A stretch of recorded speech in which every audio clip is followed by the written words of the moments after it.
तालिबान फातेह हो भी गए और काबुल पर उन्होंने राज कर भी लिया।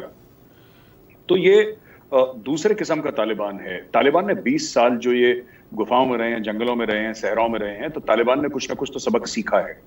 और वो 3 किस्म के सबक सीखे हैं तालिबान ने। पहली चीज ये कि जो पुराना तालिबान था, अब वैसा ही तालिबान दोबारा नहीं चलेगा। दूसरी चीज है, अलकायदा जैसे ग्रुप्स के साथ तालिबान को यह पता है कि अगर इन्होंने दोबारा पार्टनर करा तो अमेरिका को कुछ करने की जरूरत नहीं, सिर्फ बॉम्बिंग के ही थ्रू वो तालिबान को वापस गुफाओं में भगा सकते हैं। और तीसरी चीज, मुझे लगता है कि थोड़ा बहुत तालिबान ने यह सीखा है कि दुनिया को चाहिए क्या। वो जो स्टोन एज की बात करते हैं ना, कि मतलब हम लोग आज से 1500 साल पहले की जिंदगी, वो अब चलेगी नहीं, और तालिबान वाले समझ चुके हैं। तो वो लोगों से बात करते हैं। इसीलिए तालिबान ने साल भर पहले भी बोल दिया था कि भाई हिंदुस्तान हमारा हमसाया है और हम उसको पाकिस्तान के प्रिज्म से नहीं देखते, हमारी उनके साथ रिश्ते अलग हैं। पाकिस्तान का उल्टा मामला है, क्योंकि पाकिस्तान ने तालिबान नियरली बनाया ही, कह लीजिए। पाकिस्तानी फौजी उसमें थे शुरू में, जो कि जिन्होंने तालिबान का गठन करा और तालिबान को जन्म दिया। और भी लोग थे जो तालिबान से एसोसिएटेड थे पाकिस्तानी आर्मी के। तो कहीं ना कहीं पाकिस्तान को ये ओवर कॉन्फिडेंस हो गया कि हम पठान जो हैं या पश्तून है हमारी जेब में। पश्तून तो आज तक, वो तो सिकंदर की जेब में नहीं रहे, तो पाकिस्तान की जेब तो बहुत छोटी है जो ये समझ ले कि हम देखिए, पश्तूनों से जीतने का सिर्फ एक ही तरीका है, और वो तरीका हिंदुस्तान को आता है। पश्तूनों से आप तभी जीत सकते हैं जब आप उनसे दोस्ती कर लें, ठीक है। आप लड़के पश्तूनों को हरा नहीं सकते। अगर आपने ये सोचा कि आप लड़के पश्तूनों को हरा दिया, या आपने आंखें दिखा दी, या आपने बोला कि तुम्हें धमकाएंगे, तो फिर वो पठान किसी के काबू तो आने वाले हैं नहीं। वो कौम हजारों साल से किसी के काबू नहीं आई, तो अब कोई पाकिस्तान सोचे कि वो काबू कर ले, मुश्किल है। इंडिया वाला तरीका सबसे अच्छा है। आप जाएं, हाथ मिलाएं, इज्जत दें, इज्जत आपको मिलेगी। इसी तरीके से काम चल सकता है अफगानिस्तान में, और काम नहीं चल सकता। हमने अपने बंदे वहां पे नहीं डाले, बूट्स ऑन ग्राउंड। हमारे जो लोग हैं वहां पे मदद करते हैं। हमने कभी पश्तूनों को छोटा नहीं दिखाया। हमने बराबरी का हर समय रिश्ता चाहा है। और वो लोग, चाहे वो तालिबान हो, तालिबान हमसे क्यों बात कर रहे हैं? तालिबान इसलिए बात कर रहे हैं क्योंकि तालिबान को पता है कि ये लोग कैसे हैं, और तालिबान को ये भी पता है कि ये जो पाकिस्तानी फौज है वो लोग कैसे हैं। तो उनको साफ क्लियर हो गया, क्योंकि पाकिस्तान ने भी तो ये सेफ हाउसेज में उनके बच्चे पले बड़े हैं। किस तरीके से पाकिस्तान ने उनको जलील करा है। जो लोग आपके पेशावर में रहते थे, कराची में रहते थे, और दीगर इलाकों में, क्वेटा में रहते थे, ये सब तो किस तरीके से करा है। तो they know this is a new Taliban. मैं ये नहीं कह रहा कि वो बिल्कुल 21st सेंचुरी के में उनका दिमाग आ गया और मॉडर्न हो गए, मैं ये नहीं कह रहा। वो है वैसी की वैसी जैसे पहले थे, लेकिन थोड़े से उनके दिमाग की खिड़कियां खुल गई हैं। It's not business as usual. 20 साल पुराना तालिबान नहीं है। मैं ये कह रहा हूं कि there has been much change in the way of thinking and in the way of dealing with the world, और ये नजर आता है साफ। फिर देखना क्या होगा। फिर तो इंडिया का रहना वहां पे मुश्किल हो जाएगा।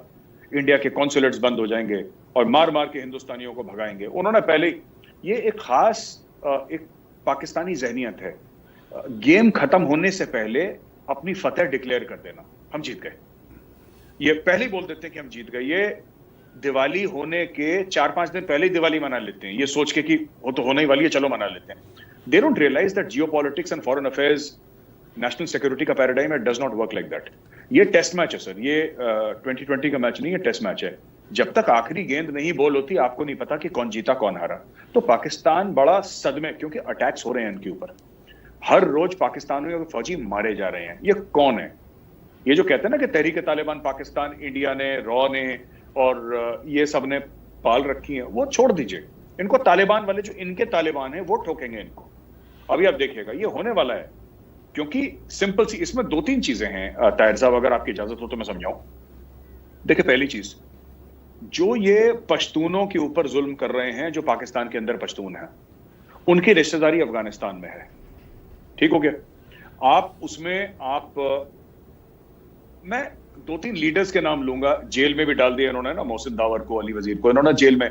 वो मेंबर ऑफ नेशनल असेंबली, उनको उठा के जेल 6-6 महीने, 4-4 महीने उनको ना वहां पे टॉर्चर करते हैं। ये सब उल्टी सीधे काम तो करते ही यहाँ पे। You can not imagine India में अगर आप किसी मेंबर ऑफ पार्लियामेंट को अगर आप ऐसे कर दें, तो यहाँ पे तो बहुत बड़ा हल्ला हो जाए। वहां पे उन्होंने खुद के पार्लियामेंट, अच्छा चार्ज क्या लगा मुझे आज तक नहीं पता, क्या एफआईआर कटा, कुछ नहीं, एजेंसी उठा के ले गए, एक मेंबर ऑफ नेशनल असेंबली को उठा के ले गए। चलिए, वहां पे मंजूर पश्तीन है, पश्तून तहफिज मूवमेंट की बात कर रहे हैं, ठीक है।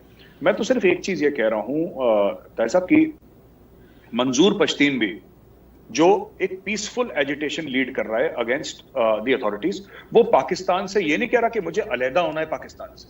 मंजूर पश्तीन ये नहीं बोल रहा कि मैं पाकिस्तान के आईन में भरोसा नहीं रखता, वो सिर्फ अपने हकूक की बात कर रहा है। और फिर ये उसको इज्जत नहीं दे रहे, पठानों को इज्जत नहीं दे रहे, है ना। फिर ये क्या चाहते हैं कि पठान भी वैसी करें जैसे बलोच कर रहे हैं, क्योंकि आप किसी ना किसी को धक्का देंगे। और गैरतमंद कौम है पठान, वैसे ही गरम दिमाग वाले है। जितना मैंने देखा है तो मैंने तो गरम दिमाग वाले ही देखे। उनकी अगर इज्जत पे बात आ जाए फिर वो मरने मारने पे उतर आते हैं पठान। और I am talking from personal experience which I will not go into detail, but I have seen this. ठीक है कि वो उनकी दोस्ती भी एक्सट्रीम वाली होती है, दुश्मनी भी एक्सट्रीम वाली होती है पठानों की। वो मिडिल पाथ मैंने कम ही देखा है। तो मैं तो सिर्फ ये कहना चाहता हूं कि ये पाकिस्तान के लिए ना बहुत अगले 1 साल पाकिस्तान में देखिए रेफ्यूजी क्राइसिस होगा। साहब आप मान के चले रेफ्यूजी क्राइसिस होगा। अमेरिका बमबारी करेगा, यहां नहीं तो वहां, नहीं तो पाकिस्तान, नहीं तो कहीं और से, ठीक है, बमबारी करेगा। रेफ्यूजी क्राइसिस होगा, ये लोग पाकिस्तान में आएंगे।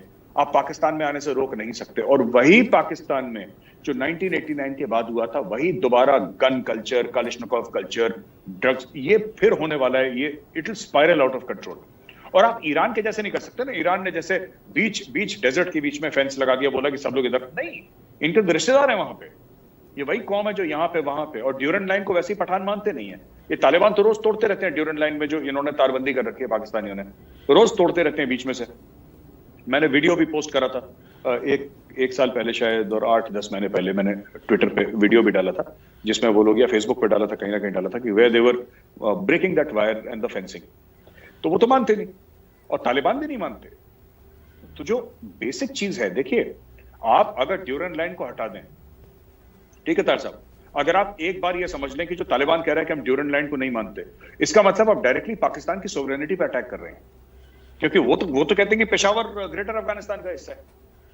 वो पूरे फ्रंटियर एरिया जो आपका है, पूरे फ्रंटियर एरिया चाहते हैं। अच्छा, दूसरी एक और चीज है, बलोचिस्तान में 60% से ज्यादा पॉपुलेशन है वो पश्तून है, वो बलोच है ही नहीं। तो जब वो उस पे आते हैं क्लेम करने में, तो फिर वो पूरा क्लेम करते हैं, सिर्फ इलाका नहीं, एक तहजीब के तौर से, एक लैंग्वेज के तौर से, एक कल्चर के तौर से। So these are basically Pashtun areas, है ना, जिसपे पाकिस्तान अब बैठा हुआ है काबिज होकर। ठीक है, कोई बात नहीं, बैठा हुआ है। लेकिन अगर ये सोचते हैं कि तालिबान को ये कठपुतली की तरह नचा लेंगे और तालिबान को बोलेंगे कि उठो तो उठ जाएगा तालिबान और बैठो तो बैठ जाएगा, अब वो तालिबान नहीं है। They are going to hit back and they have already warned Pakistan. वो बेसिस के बारे में उन्होंने धमकी दे दी है ना। ये पाकिस्तान के अंदर नाश कर देंगे पूरा पाकिस्तान का, तालिबान वाले, अगर पाकिस्तान अपनी हरकतों से बाज नहीं आया तो। आपने भी पीछे कहा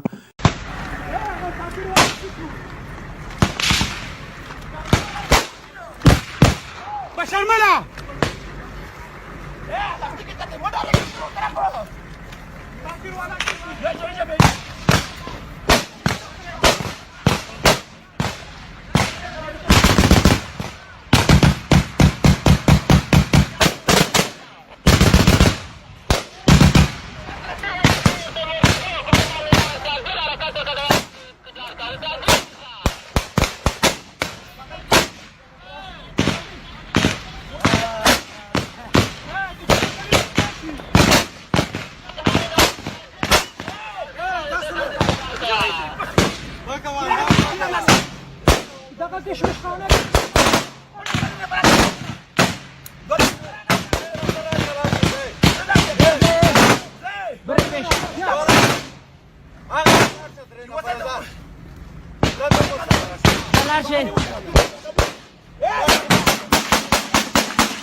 Sap,